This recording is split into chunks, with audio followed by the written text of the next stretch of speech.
Studios, November 1958. The commissary buzzes with lunch-hour conversations, agents pitching, deals over club sandwiches, directors complaining about studio interference, stars gossiping about each other's latest scandals. The air is thick with cigarette smoke and the competing perfumes of ambition and anxiety that define Hollywood's power lunches. At a corner table, an uncomfortable silence has settled between two of Hollywood's biggest names, Kirk. Douglas leans forward eagerly, his famous dimpled chin jutting with the intensity that's made him one of cinema's most compelling performers. His eyes are bright with the enthusiasm of someone who's convinced he's payable, about to unlock the secret to authentic filmmaking. Across from him, Audie Murphy sits perfectly still, pale blue eyes fixed on something far beyond the studio, projectile walls. His posture is relaxed but ready, the stance of someone who's learned to appear casual while remaining prepared for violence. He wears a simple dark suit that hangs loose on his small frame, making him look more like a bank clerk than America's most decorated war hero. Douglas has been talking for 20 minutes straight, his voice animated with the passion that's made him one of Hollywood's most bankable stars. He's regaled Murphy with stories from his latest film, his Broadway triumphs, his meteoric rise from poverty to stardom. The tale of Kirk Douglas is one he never tires of telling, the ragman's son who conquered Hollywood through sheer force of will. But what Douglas really wants, what he's been building up to with increasing desperation, is something else entirely. He wants war stories, real ones. The kind that will give his next film the authenticity that separates great art from mere entertainment. You know, Audie, Douglas says, his voice carrying that practiced charm that's opened countless doors in Hollywood. I'm developing a new war picture. Really authentic this time, not like the usual studio propaganda. I want to show what combat was really like for the boys who were there. Murphy's expression doesn't change. His hands rest motionless on the table, fingers wrapped around a coffee cup that's gone cold an hour ago. He hasn't touched his food, a simple sandwich that sits untouched on his plate like a prop in a scene he's not participating in, hasn't spoken in 10 minutes. Just sits there with the done patience of stone, listening to Douglas's performance with the same attention he might give to background noise. The studio wants me to star in it, Douglas continues, misreading Murphy's silence as interest rather than the warning sign it actually is. Play a sergeant leading his men through impossible odds. But I want to get it right, you know. I want to understand what you boys really went through over there, the psychology of it, the brotherhood, the way war changes men. Murphy's eyes shift slightly, focusing on Douglas for the first time since the actor began his pitch. There's something in that gaze that makes Douglas unconsciously lean back in his chair. Not hostility, exactly, but a coldness that seems to drop the temperature at their table by 10 degrees. It's the look of someone evaluating a threat, calculating distances, measuring responses. I was thinking. Douglas presses on, his actor's instincts telling him to fill the silence with words, energy, passion, the tools that have never failed him before. Maybe you could share some experiences. Help me understand the psychology of combat, what it feels like to be under fire, to see your friends die, to have to kill, or be killed. Douglas's voice takes on the breathless quality of someone who believes he's on the verge of a breakthrough. I want to honor their memory, Audie. I want to show America what real sacrifice looks like, what it costs to be a bought hero. No. The word cuts through Douglas's enthusiasm like a blade through silk. Simple, final, carrying the weight of Hakalo, absolute authority. Murphy's voice is quiet, conversational, but there's something underneath it that makes Turillo. Douglas's sales pitch die in his throat like a candle being snuffed out. Before we continue with the 5 minutes of deadly silence that would teach Kirk Douglas the difference between performing trauma and living with it, let me ask you something. Have you ever asked someone to pray out, relive their worst nightmare for your entertainment? Hit that subscribe button to see what happens when Hollywood ego meets authentic pain. Douglas blinks rapidly, certain he's misunderstood. In his world, conversations are negotiations. Every no is an opening bid, Every refusal, an opportunity to apply more charm, more pressure, more incentive. "I'm sorry, what?"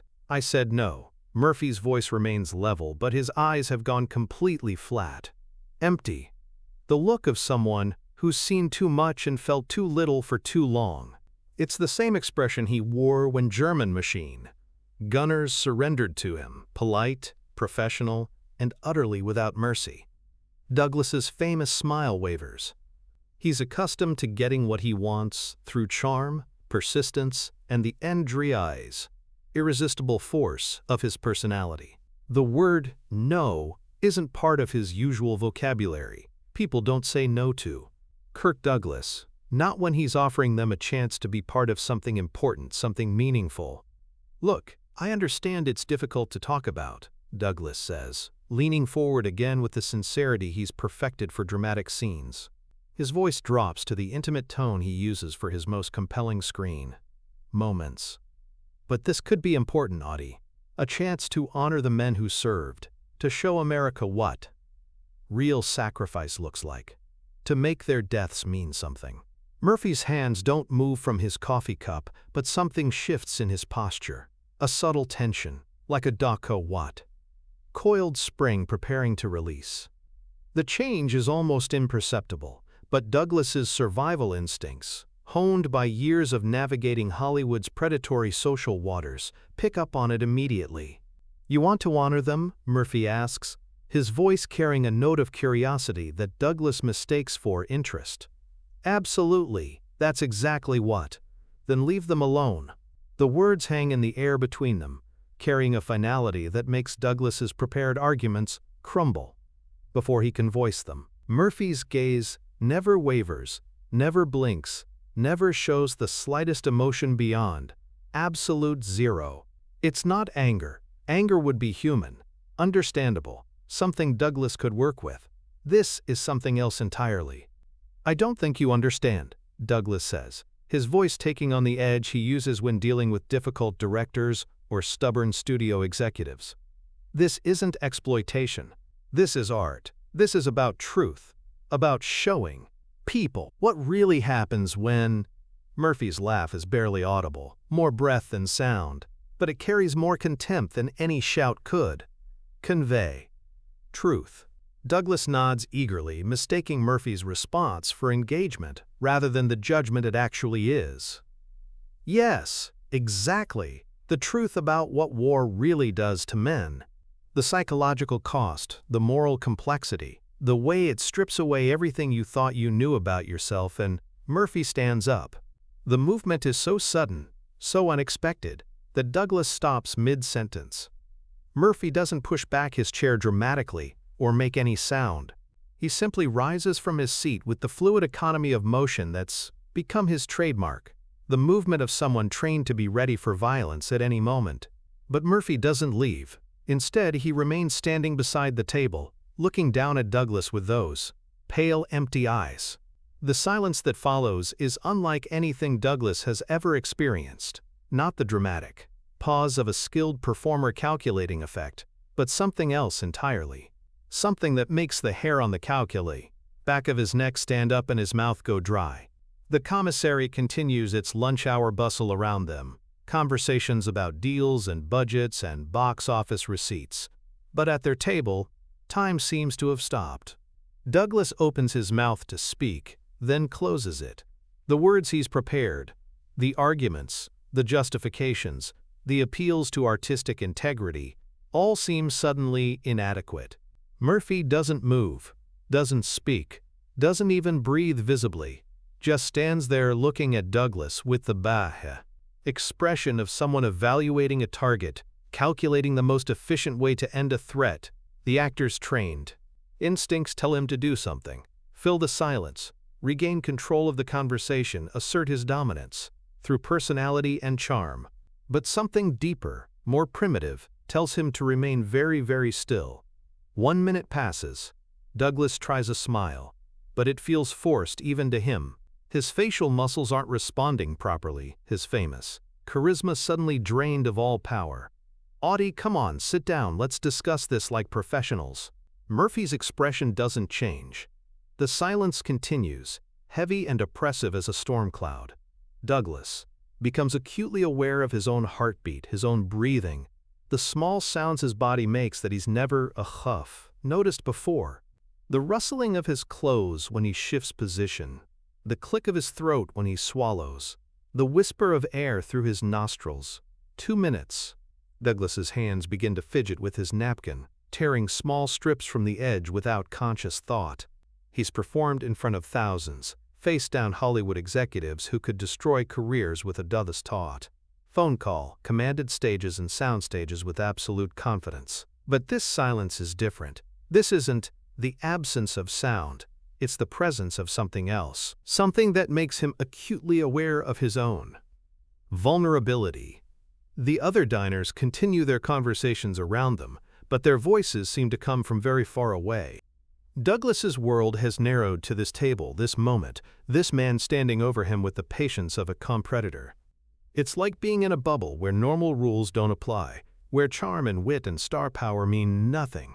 Look, if you're not comfortable talking about specific incidents, Douglas begins, his voice coming out, higher than normal.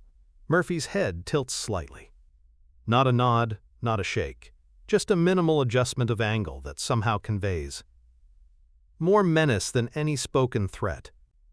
Douglas's words die mid-sentence, trapped in his throat like a physical obstruction. 3 minutes. The commissary noise seems to fade into background static. Other conversations continue around them, but Pashichi, trapped in his world, has narrowed to this table.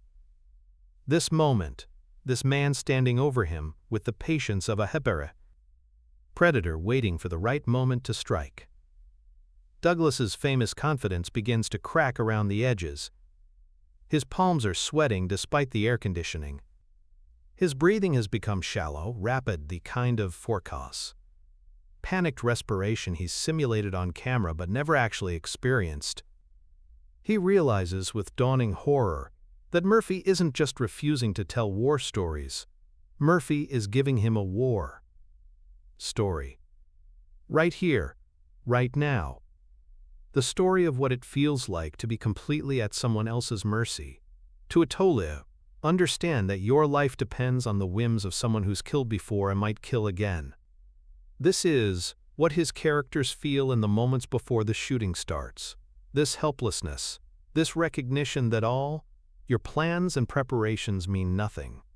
4 minutes.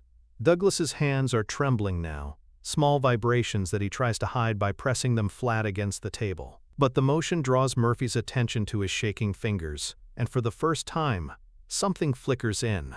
Those pale blue eyes. Not emotion, exactly, but recognition. The look of someone observing a familiar reaction to unfamiliar stress. Douglas has played scared countless times. The terrified soldier, the cornered criminal, the man facing death. But this is different. This is what fear actually feels like when it's not performed for effect. The racing heart, the tunnel vision, the way your body starts preparing for violence, even when your mind insists you're safe. Please, Douglas whispers, though he's not sure what he's asking for. Please stop? Please explain. Please make this feeling go away. The word emerges without his permission, a sound that comes from someplace deeper than his training, deeper than his ego. Murphy's voice, when it finally comes, is so quiet that Douglas has to strain to hear it. You want to know what war feels like? Douglas nods, though every instinct tells him he doesn't actually want to know at all. But he's trapped now, caught in this moment like an insect in amber, unable to move or speak or think clearly. This, Murphy says simply, this is what war feels like. Sitting in a hole, watching death decide whether it's all wants you today or tomorrow, knowing that the man with the gun gets to choose who lives and who dies. Understanding that all your charm, all your talent, all your plans for the future mean nothing to someone who's stopped caring about consequences.